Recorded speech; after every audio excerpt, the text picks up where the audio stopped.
ibutura ng bundok na ito sa liblib na bayan ng Santa Maria sa Davao Occidental, nagkukubli ang magkakapatid sa munting kubong ito. Mailap sila sa mga tao dahil ang kanilang mga itsura madalas daw inihahalin tulad ng iba sa mga unggoy. Dalunggan ug mag-atubag mo side view kamukha yun ug naalay balhibo. Nailap sila sa tao kasi hindi sila lumalabas ng bahay. Ang itinuturong dahilan kung bakit nagkaganito ang kanilang anyo, ang kanila raw ama, na nanghuli noon ng unggoy na ipinakain din sa kanila. Abungan niya magpamanat sa mga langgam. Kamang ito sa ubal. Oo, yan ka kami. Yanap siya doon siya. Tingala ko na, igsunod-sunod sila niyan.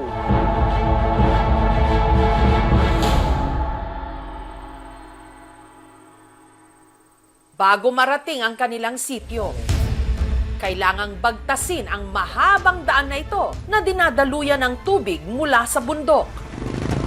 Sumakay sa habal-habal o skylap ng mahigit 1 oras, paakyat sa mga matatarik at madudulas na daan. Dito sa sitio Kiturok, nakilala namin ang 84 anyos na byuda na si Nanay Ining.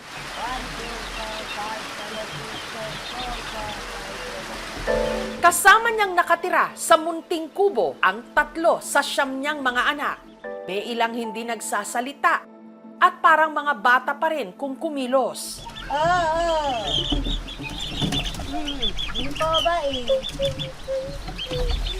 Kapansin-pansing maliit ang kanilang mga ulo, malaki ang bibig at mga tenga, at bahagyang nakaumbok ang noo.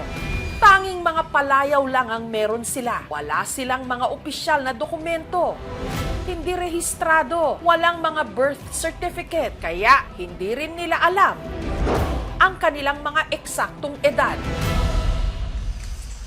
Ayan guys, naanat ta karon sa Tagbalay nga gipanag-iyahan ni Nanay Ining Masupat usa ka widow or balo. Ang kagawad na si Rodrigo, naisipang videohan ang mag-anak. Point ko lang talaga doon is, baka may taong may bukal ang puso tumulong sa kanila. Kami naman mismo dito sa aming lugar gusto namin tumulong sa kanila. Pero sa sitwasyon din namin, mahirap kami dito sa bukid. Ining, palang nga, asin ni basi walay panihapon adun, or kunala pamahaw, gamita pa mayo ini, niya, nabata pa na. Nagtutulungan kami dito na kahit kunti mabigyan si Nanay Ining pag walang-wala na silang makain. Ari ka dong, dawata do. At karinok dong dawat. Ari ka no. Ari ka, karinok lang. Dahil sa katandaan, sa mga kapitbahay na lang umaasa si Nanay Ining para sa pang-araw-araw nilang pangangailangan. Magkabagay na unula. Mangisid na, kuwang kan. Huwag may kaong. Huwag kapi.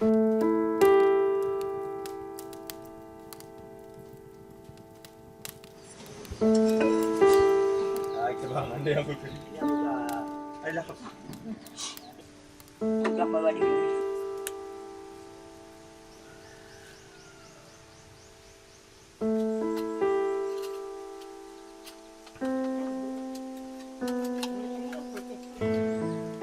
Panganay na si Baby na tinatayang 65 years old na ngayon ang inaasahan ni Nanay Ining sa mga gawaing bahay. Si Idang na tinataya namang 50 years old na ang masayahin sa kanilang 3. Habang si Carino na nasa 43 years old hindi nakakapagsalita. Ang magkakapatid parang nakahawla o nakakulong sa sarili nilang tahanan. Sila niya maglugod daw. Matay sila na balo sa balay.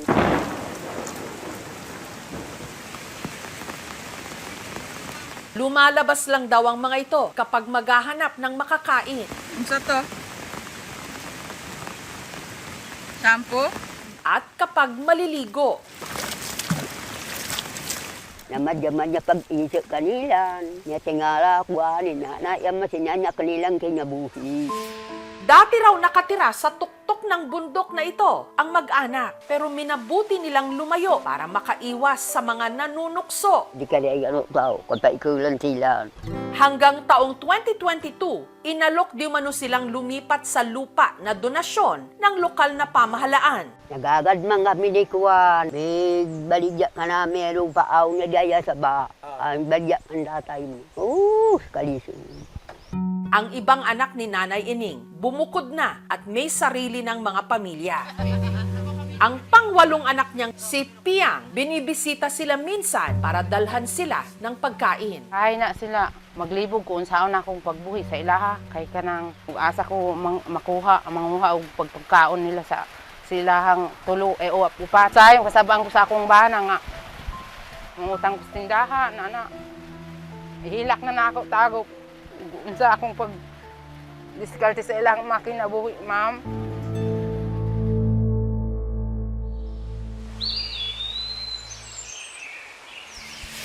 Nitong Biyernes, sa kauna-unahang pagkakataon, bumaba ng bundok ang magkakapatid at si Nanay Ining dahil ipapa-check up namin sila.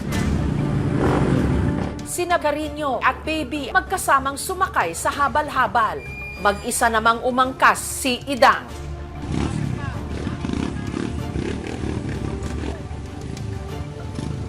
Makailang beses huminto ang mga driver ng habal-habal. Dahil sa delikadong daan, lalo pat umuulan.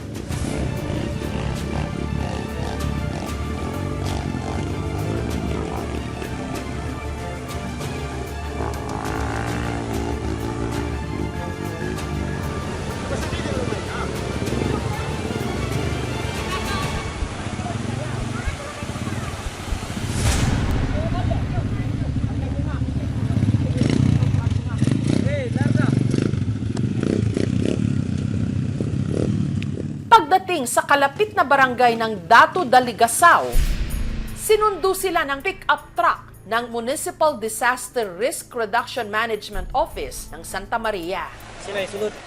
Sige. Pero si Carino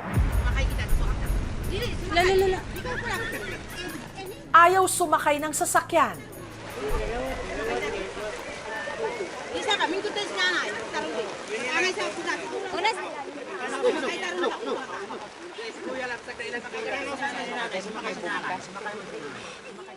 Kaya pinagtulungan pa siyang buhatin ng mga habal-habal driver at ni Piang.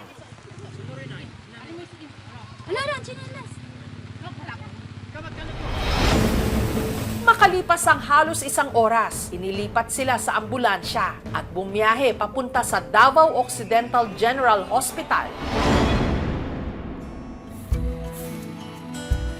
Dito, sinuri sila ng mga espesyalista. Tanaw sa taas. Nga. There are two salient features that I have seen with these patients. Number one is the small head. This is an autosomal recessive primary microcephaly. Number two is dunay problema sa ilang pangisip. Nahadlo ka? The three of them had small heads. So, ang normal kasi na size ng ulo ng tao at this adult stage is for males, 57 centimeters. Sa lalaki natin na pasyente, he has only 46 centimeters. We can conclude hindi nag-develop yung kanilang brain, so therefore, meron silang mental retardation. Probably developmental during the pregnancy of the mother. Wala raw kinalaman sa paglilihi o pagkain ng unggoy ang kondisyon ng magkakapatid. It is a genetic disorder. This is really an inherited type of abnormality rather than the haka-haka. Si Piang, meron ding ipinagtapat. Parenti man daw ako ang papa o mama, nagkuan daw sa nagminyo, first cousin. Inherit nila sa ilang mga ginikanan. And we have known by history that both of the parents are relatives. Probably it's genetic. Ang lokal na pamahalaan ng Santa Maria nagpaabot sa mag-iina ng tulong pinansyal kaning financial assistance para makatabang sa adlaw-adlaw nga panginahanglan nun. At groceries. Nyalipay kang daghang salamat. For now, nag-provide yung pangangailangang medical, of course, and yung pangangailangan nila sa pang-araw-araw. I-try din natin facilitate yung shelter assistance nila kung gugustuhin talaga nila na mag-transfer. Inilapit din namin sila sa tanggapan ng Philippine Statistics Authority para iparehistro ang kanilang pagkakakilanlan. Pinaka-importante na magkaroon ng birth certificate ang isang tao kasi ito yung basis ng kanyang pagkatao. Inihahalin tulad sa unggoy ang kanilang mga itsura. Pero ang tunay na tuso kung paanong nang dahil lang sa kanilang anyo, naging malupit sa kanila ang mapanghusgang mundo.